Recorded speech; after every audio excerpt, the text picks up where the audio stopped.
Once upon a time, a princess named Snow White lived in a castle with her father, the king, and her stepmother, the queen. Her father had always said to his daughter that she must be fair to everyone at court. Said he, "People come here to the castle when they have a problem. They need the ruler to make a fair decision. Nothing is more important than to be fair." The queen, Snow White's stepmother, knew how much this meant to her husband. At the first chance, she went to her magic mirror. "Mirror, mirror, on the wall," said the queen. "Who is the fairest of them all?" "Snow White is the fairest of them all," said the magic mirror. "What?" yelled the queen. "No one is more fair than I. The queen must have the best of everything, everyone knows that. What could be more fair than that?" "Snow White is the fairest of them all," repeated the magic mirror. "What do you know, you're a mirror," roared the queen. And she stormed off.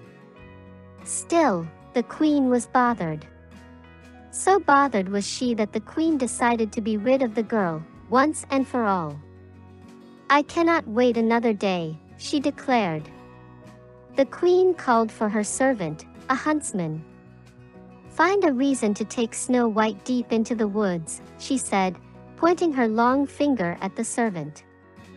"Then kill her." The huntsman was shocked. But she was the queen, and what could he do?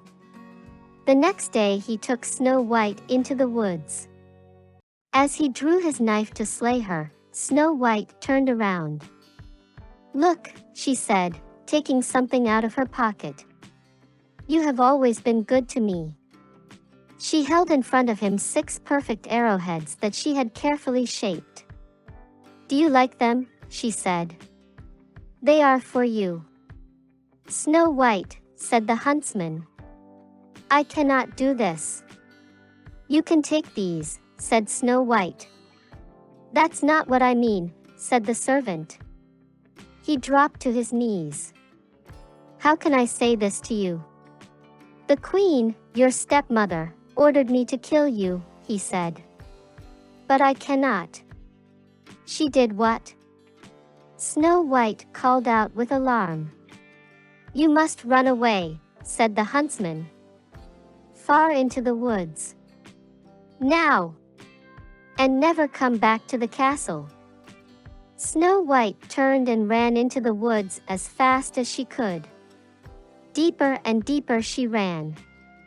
It was getting dark, and the wolves were starting to howl. She tripped and her skirt was torn. Tall tree branches seemed to reach down to the very ground to grab her. She was scratched, bleeding, and scared. Yet she ran on and on. Then all of a sudden, far away, there was a light. Who was living so deep in the woods? She stepped up closer. It was a cottage. Yet no sound came from the cottage, only light from the windows. "Hello?" she said, knocking softly on the door. "Hello?" No answer. The door was a little bit open. She opened it some more and stepped in. "Hello, is anyone home?" She looked around. What a mess! She had never seen a messier living room. "This cottage may be the biggest mess I ever saw," she thought. "But it's a roof over my head for tonight. Maybe if I clean up around here, I can earn my sleep." As she cleaned, she thought of someone she already missed. Before her father had remarried, she and a prince who lived in the next kingdom were getting to know each other. They would take long walks in the royal garden and tell each other stories, and laugh. After the queen had moved into the castle, her stepmother had made a new rule: no more visitors. Now the prince had to slip over the palace gate in secret. He would call out to her from under her window and they could talk a bit that way. It wasn't as good as the long walks, but it was the best they could manage. Now that she had to run away from home, would she ever see him again? After Snow White cleaned up the living room, she went upstairs. On the second floor, there were 7 little beds lined up in a row, as if for children. Tired from cleaning, Snow White yawned and lay across all 7 of the beds. Soon she fell fast asleep. In the meantime, the 7 dwarfs were heading home from a long day of working in the jewel mines. When they opened the door, you can imagine their surprise when they saw their cottage all cleaned up. "What kind of magic is this?" said one of the dwarfs, whose name was Doc. "I wouldn't mind more magic like this," said another of the dwarfs with a smile. His name was Dopey. "We'd better check upstairs," said another dwarf, whose name was Grumpy. "Something is fishy around here, that's for sure." There, lying across all their beds, was a young lady, fast asleep. "Who are you?" said all the dwarfs at once. Snow White bolted awake. The 7 dwarfs could tell she was as surprised as they were. Soon they all relaxed and shared their stories. Snow White learned their names: Bashful, Doc, Dopey, Grumpy, Happy, Sleepy, and Sneezy. She told them all about her stepmother. That her stepmother had tried to get the huntsman to kill her, that the huntsman had set her free in the woods, and that she could never go back home again. "Stay here, with us," said Bashful. "That's sweet," said Snow White.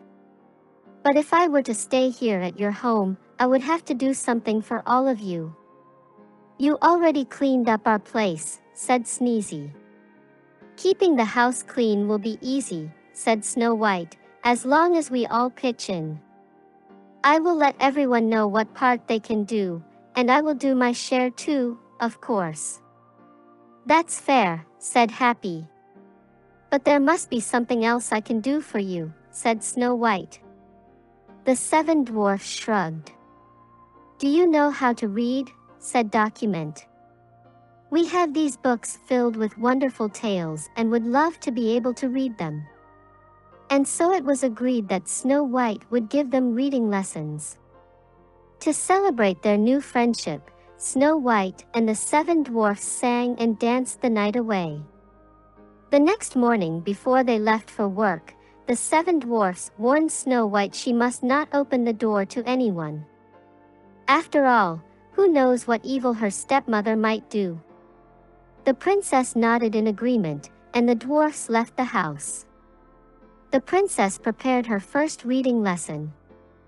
She also prepared a good hot meal for the 7 dwarfs when they returned home that night. And so the days passed.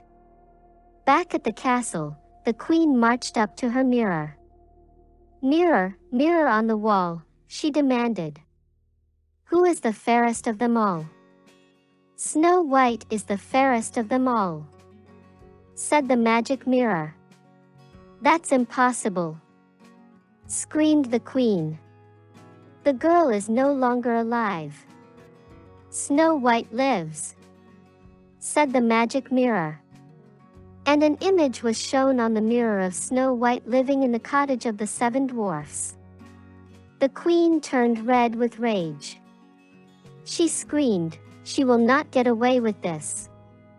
At the cottage of the dwarfs the next afternoon, when the 7 dwarfs were away at work, there was a knock on the door. "Who is it?" said Snow White. She remembered the warning of the 7 dwarfs not to open the door to anyone. "It's only a poor old woman," came a squeaky voice, "selling apples." Yet it was the evil queen, disguised as an old woman. "It's raining out here, my dear," said her voice through the door. "Please let me in." Poor thing, thought Snow White, having to go door to door selling apples in the rain. And so she opened the door. "Take a look at this big red apple," said the old woman, who, as you know by now, was really the queen in disguise. She held the red apple close to Snow White's face. "Lovely, my dear, isn't it? I would like very much to buy your apple," said Snow White. "But I have no money." "That fine comb in your hair will make a good trade," said the old woman. "Well, all right then," said Snow White. She took the comb out of her hair and gave it to the old woman, who then gave her the apple. Snow White took a big bite. Alas, the fruit was poisoned. At once, Snow White fell to the ground in a deep sleep. "Yes," shouted the queen, pumping the air with her fists. Just then the door flew open. In marched the 7 dwarfs, home from the day's work. Shocked indeed they were to find Snow White lying on the floor and what must be her stepmother beside her, laughing. They chased that evil queen out the door, and into the storm. Up to the very top of a mountain they chased her. All of a sudden, lightning hit the mountain. The queen fell, and she was never seen again. But there was nothing to help poor Snow White. She stayed absolutely still in her deep sleep. The 7 dwarfs gently lifted her into a glass coffin. Day and night they kept watch over her. One day, the prince happened to pass through. Ever since he had learned that Snow White was missing at the castle, he was searching for her, far and wide. Now he had finally found her, but in such a state. The prince pulled open the glass coffin. Her face seemed so fresh, even in that deep sleep. He gently took one of Snow White's hands in his own and kissed it. At once, Snow White's eyes opened. With love's first kiss, the evil queen's spell was forever gone. Now nothing stood in the way for Snow White and the prince to be together forever. They returned to the kingdom and lived happily ever after.